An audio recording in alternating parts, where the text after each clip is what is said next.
ka sityo? Ano ka sityo ang imong gina-represent? Takas. Alright, so Sityo Takas, here's your candidate. So please speak your question.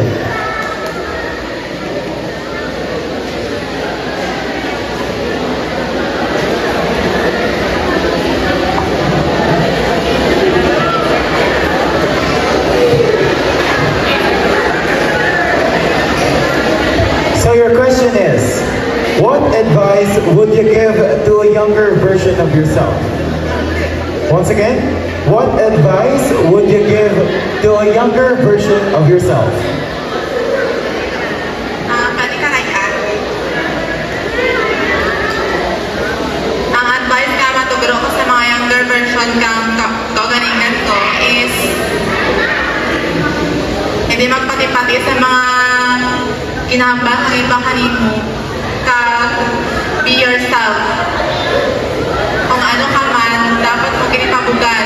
Hindi mo dapat itago. And I thank you. Alright, thank you so much. Candidate number 1.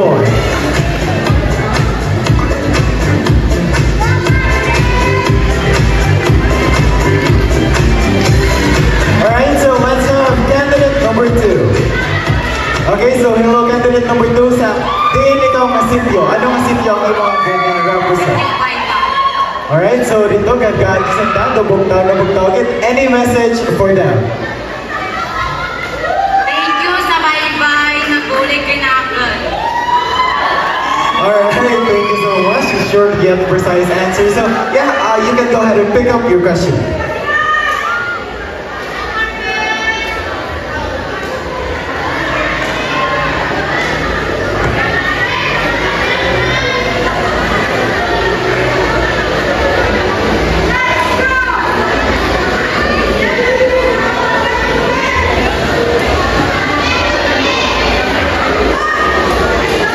So your question reads this way.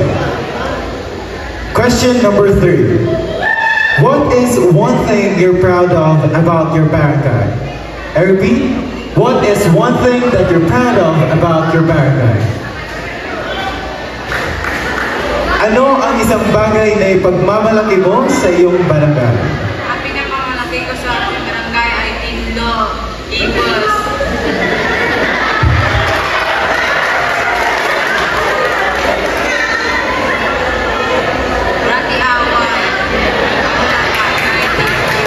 Alright, thank you so much. Malinang, ang pinaka sa Ibos is malinang. Kumbaga tawhay ang barangay Siwanagan. So thank you so much. So excited din sa candidate number 3. Excited kita na mag-ahog. So yeah, candidate number 3, ano ang ginabatsyag mo nila? Kauboy ka, gasipon? Good evening everyone. I feel so happy kay jog for me ang mga relatives and to my teams, Doreen, thank you so much. This kind of clutch ang malang karang mapilitan magiging laban lang. Alright, so napilitan pa sa amo ko dyan kapag ginawayan, napilitan pa tayo. Pero saya, di na magpabuhayin pa. Go ahead and pick up your question.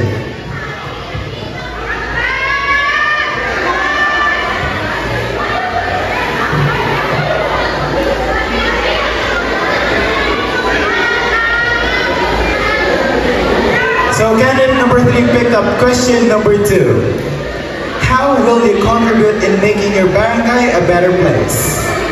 How will you contribute in making your barangay a better place? Good evening judges, good evening everyone. Thank you for that wonderful question. Despite I am a part of LGBTQIA+, I have skills and knowledge that can I contribute to my fellow or to my partner. One is being a good leader. Me myself as a member of the committee of this barangay, help me to help to contribute there is a unity between the people of the barangay. The second, being a good influencer to my fellow youth, because me as a student leader of my school, I rely my information kung ano natunan ko sa school, gina-share ko sa kapwa ko na youth. Also, we have the intellectual property. Me as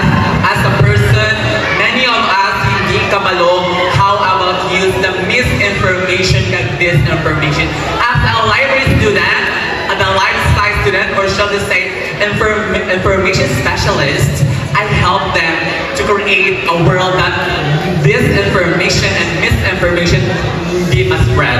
They rely on facts. That's why I will help by being a good leader, being a good influencer, and being a good intellectual property that I can share to my fellow youths for a better barangay. Siwalagan.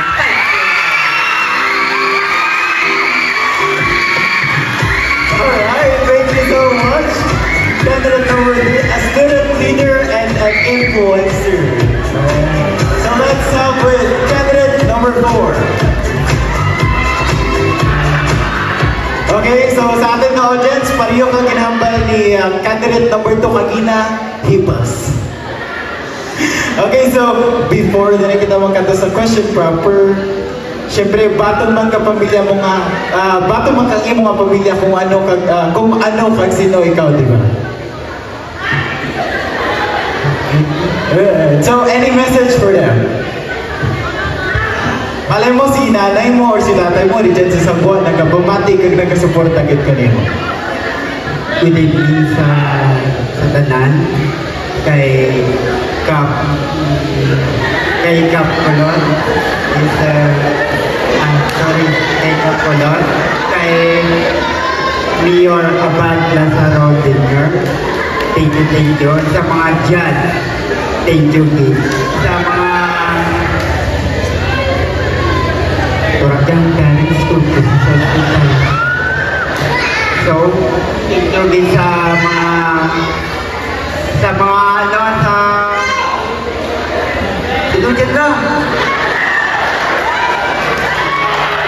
Kita career proper lang. Thank you sa proper.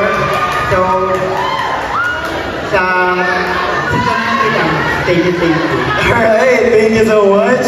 Contestant number 4, so you can go ahead and pick up your question.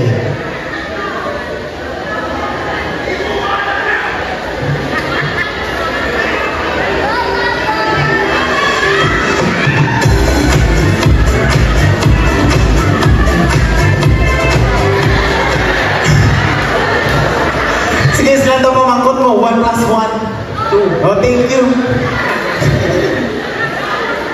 Alright, so our candidate number 4 picked question number 7. With everything that you... Okay, sa ating audience, ipas na nai. So your question reads this way. With everything that you have going...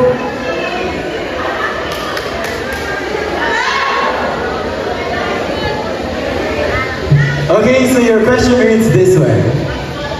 LED?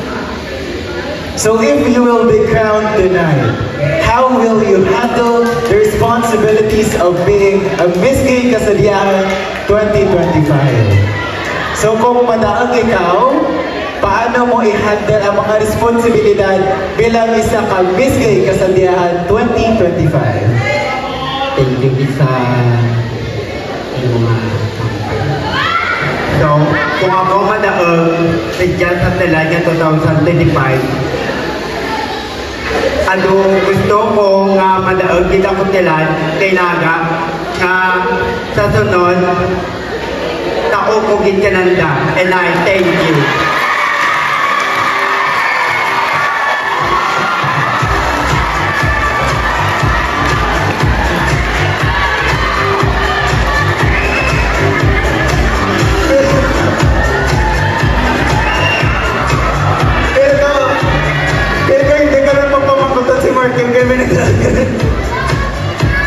Okay, so contestant number 5, how are you? Kumusta ikaw?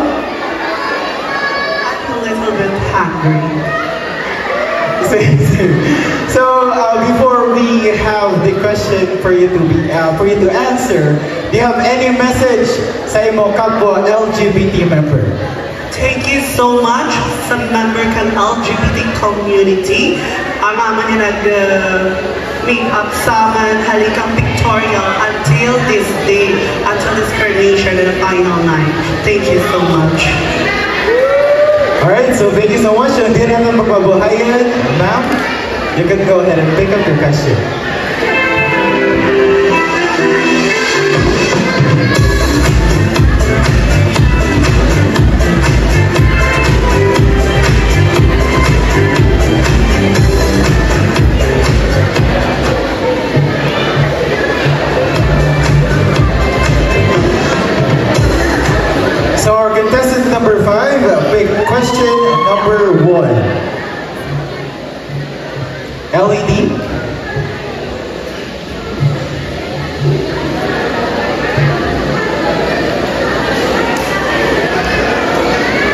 So your question reads this way. So your question is, what do you think is the biggest challenge the youth is facing today? Once again, what do you think is the biggest challenge the youth is facing today?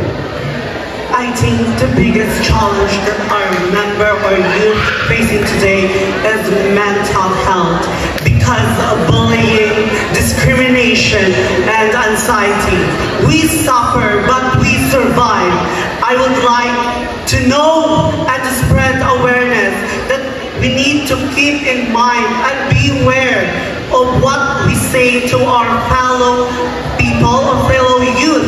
It is important to put in mind that there's everything in your tongue that words can present and hurt the feelings of our fellow LGBT. As first, if I win tonight as a first Miss Gay Sang Kasadyan, I will spread awareness and use my advocacy to promote and to protect my fellow LGBT. Go Siwaragan Go! We are one Siwaragan! And I thank you! Alright, thank you so much, candidate number 5, for your wonderful answer. Wonderful.